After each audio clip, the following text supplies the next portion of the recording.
Chegou, é hoje. Hoje o assunto é inflação, é Selic, é um assunto difícil, eu vou falar com base em ciência comportamental aplicada.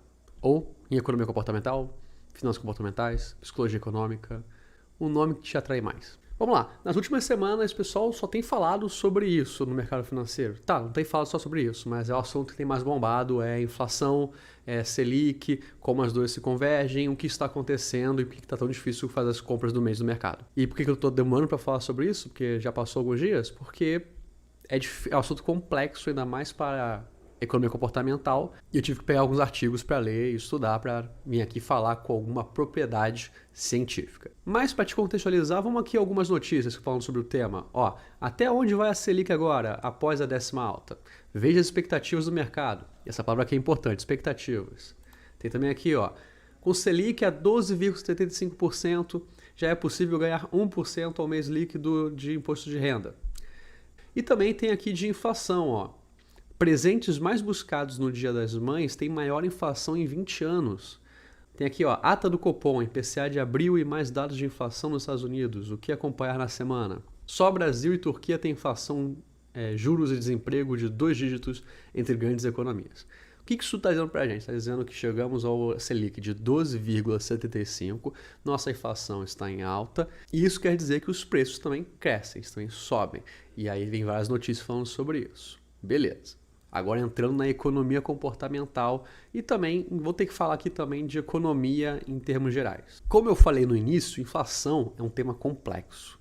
E é bastante complexo porque, como economista, eu sei uma coisa e muitos sabem, só que muitos não aceitam. Talvez você nunca tenha ouvido falar sobre isso, mas para os economistas, que são teoricamente especialistas da área desse assunto, não há um consenso de quais variáveis são as que formam plenamente a inflação e também o que é possível ser feito para mitigar a inflação e para controlá-la. Agora, se eu tiver algum economista me assistindo aqui, e dependendo de qual for a vertente dele, ele pode estar me xingando. É uma possibilidade que eu vou ter que aguentar. Porque é o seguinte, vai ter a galera que vai falar que inflação você resolve com o Selic. Por isso que essas notícias geralmente são correlacionadas. Saiu aí que teve aumento da Selic e saiu também um banho de matéria falando sobre inflação. Por quê? Porque a Selic é considerada a principal ferramenta para controlar a inflação. E vão ter algumas vertentes da economia em que os economistas afirmam que ela é a única maneira correta de se controlar a inflação. Não deve ter sido feito outras coisas. O mercado deve ser deixado de maneira livre para agir da maneira que ele quiser e quem tem que controlar isso são as autoridades monetárias que vão controlar a Selic. Com isso vai controlar a inflação. Beleza. E vão ter outros economistas de outras vertentes que vão dizer que precisa de mais além da Selic, que você precisa entender como é que são gerados os preços. Nós temos alguns preços que são fundamentais para a economia e eles causam um efeito cascata que gera inflação. Quais são eles? Tem o preço do petróleo, que mexe com os combustíveis, que é necessário e essencial para quase tudo na economia. Então, se sobe, tudo sobe de preço. Também tem o câmbio, o dólar, que se eu subir muito, tudo que a gente importa, que é muita coisa, sobe de preço, gera inflação. E aí, entendendo isso, a gente pode fazer políticas para conseguir mitigar esses aumentos, controlar eles e, com isso, combater, controlar, organizar a inflação. Eu estou dizendo que existem essas vertentes aqui de conhecimento e de teoria econômica, e você está aprendendo aqui agora, talvez, que a economia não é uma ciência tão exata assim, porque há disputas internas para entender como que ela funciona de verdade. E, com certeza, esse é um tema complicado que traz muita discussão. Mas agora, trazendo foco, qual desses dois caminhos que eu citei é o melhor para você controlar a inflação? Óbvio que eu não vou responder aqui, não estou sendo muito bem remunerado para fazer isso. E de fato, meu objetivo aqui era só citar, explicar e te contextualizar. Agora que eu vou entrar na parte de ciência comportamental. O que a ciência já entendeu sobre o comportamento do ser humano com relação à inflação? Primeiro ponto verificado, nesse caso pelo Richard Thaler, que foi o ganhador do Prêmio Nobel de Economia, é que as pessoas não se importam muito com a inflação no dia a dia de verdade. A galera só liga para a inflação quando não há aumento de renda que seja capaz de sustentar a pessoa.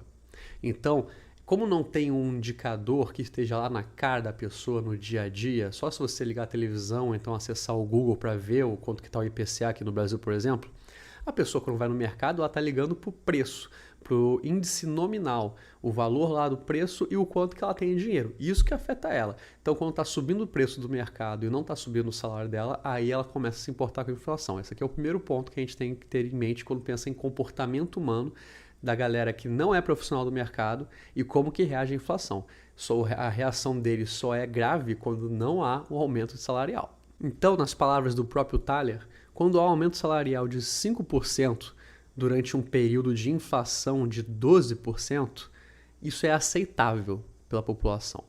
Mas quando há um corte salarial de 7%, sem um combate de inflação zero, então não houve elevação de preços, aí não é aceitável, porque ela sente nominalmente, ela sente no dia a dia dela. Segunda coisa importante para falar sobre inflação, as pessoas têm memória curta para a inflação nominalmente de novo. O que isso quer dizer? Quando há uma inflação grave, como já aconteceu aqui no Brasil, aí você tem memória inflacionária. Isso daí já é muito bem documentado na literatura da ciência econômica aqui no Brasil. Os seus avós, talvez pais, talvez bisavós, que recebem um salário ou aposentadoria e já vão direto para o mercado fazer as compras do mês, isso é um resquício da memória inflacionária. Eles viveram um tempo que a inflação diária era tão grande que você tinha que comprar logo o que você precisava comprar, porque no dia seguinte estaria mais caro. Então era mais inteligente mesmo você comprar o quanto antes. Mas isso, na psicologia, nós chamamos de trauma. Então isso acontece quando há realmente uma radicalização da inflação. Mas quando não acontece, é só uma elevação gradual da inflação, as pessoas tendem a não recordar exatamente qual o valor da inflação nos meses anteriores. Ela tem essa dificuldade, em linhas gerais, de ter uma memória inflacionária. Elas tendem a só perceber essa diferenciação quando elas pegam lá no papel para ver o quanto que estava o leite 3 meses atrás, o quanto estava 2, a 1, quanto que está hoje. Aí que ela olha, nossa, e aí ela percebe. Fora isso, no dia a dia, acaba se acostumando, acaba tendo um efeito de anestesia nesse sentimento aí com relação aos preços. E agora o resto que eu tenho para falar aqui no vídeo é sobre uma característica que eu falei lá no início, uma notícia mencionou essa palavra, que é expectativa. E expectativas com relação à inflação é uma variável muito documentada e relevante para você entender a inflação. Voltando àquele papo das vertentes da ciência econômica, muitas consideram que expectativas com relação à inflação influenciam na inflação em si. Então, enquanto a população e os agentes mais relevantes acreditam que vai ter um aumento de inflação, tende a ocorrer. E isso já foi documentado, tanto em ciência de dados, ciência econômica, ciência comportamental, em que as pessoas elas tendem a considerar que a expectativa de inflação delas está altamente correlacionada com a inflação histórica recente. Então, se a inflação está subindo nos últimos meses, a tendência é que a expectativa das pessoas é que seja subir mais e mais e mais. É difícil reverter isso. Por isso que a hiperinflação e o desenvolvimento inflacionário ele é tão comum. O mesmo serve para constar numa situação em que não há tanta inflação nos últimos meses. A expectativa da população é que continue desse jeito. Então, as nossas expectativas de inflação elas são extremamente ancoradas na história recente. Isso tem muito a ver com o próprio efeito ancoragem, o viés da disponibilidade, que são aquelas situações em que, quando a situação é muito complexa, as pessoas elas não têm o ferramental para conseguir saber o que vai acontecer, elas tendem a usar qualquer coisa que esteja na capacidade delas.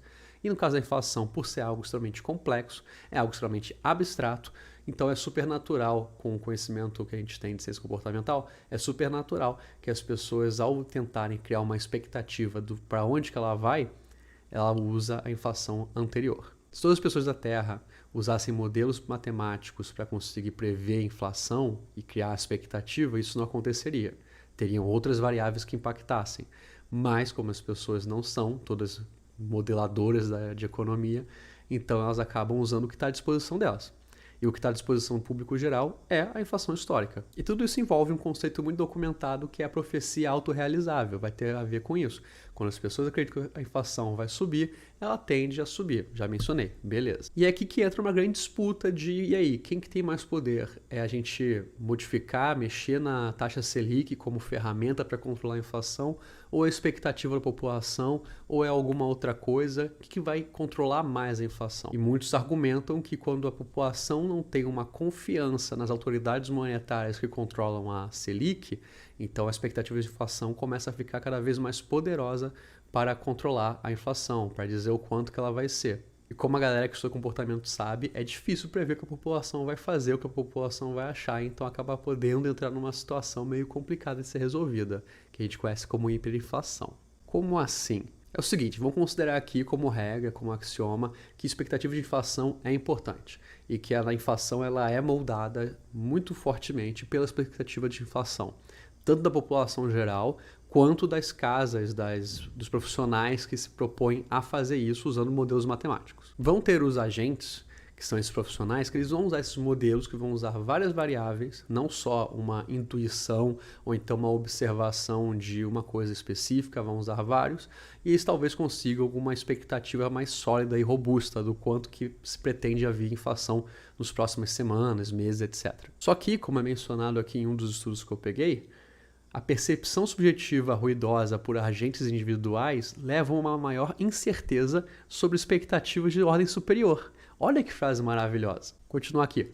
Isto é, o que um agente espera que o outro espere sobre suas expectativas em relação às expectativas deles, e assim por diante. O que o artigo está querendo dizer é que as pessoas criam expectativas sobre expectativas de outras pessoas. Os agentes criam expectativas sobre expectativas de outros agentes.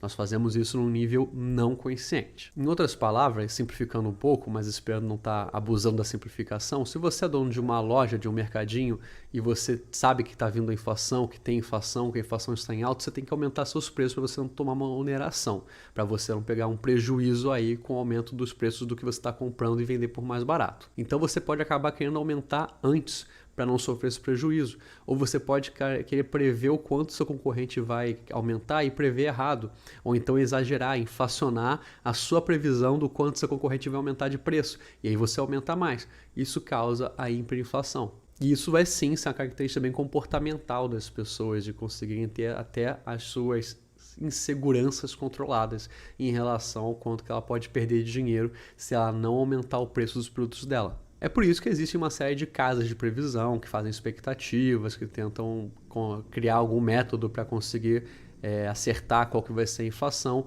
e subsidiar os mercados e lojas e varejo e atacado para eles conseguirem acertar os preços corretamente.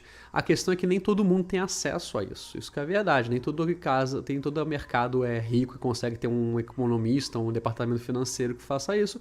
Então acabam tendo que fazer de maneiras mais intuitivas. E isso pode, entre as coisas que eu falei, também gerar inflação. Bem, é isso que a economia comportamental, a área de behavior tem a dizer sobre inflação. Foi muito interessante pesquisar sobre o assunto porque a economia tradicional ela realmente tem um olhar que ela tenta entender um pouco de comportamento humano para entender a inflação, para você ver o nível de complexidade desse tema. Eu tive que pesquisar alguns artigos, estão aqui na descrição do vídeo, quem se interessar, todos eles são abertos. Acho que foi o vídeo mais economista que eu fiz nos últimos tempos e espero que você tenha gostado. Então fica aí o convite para você comentar, criticar, curtir, compartilhar, mandar um abraço. E é isso. Tchau.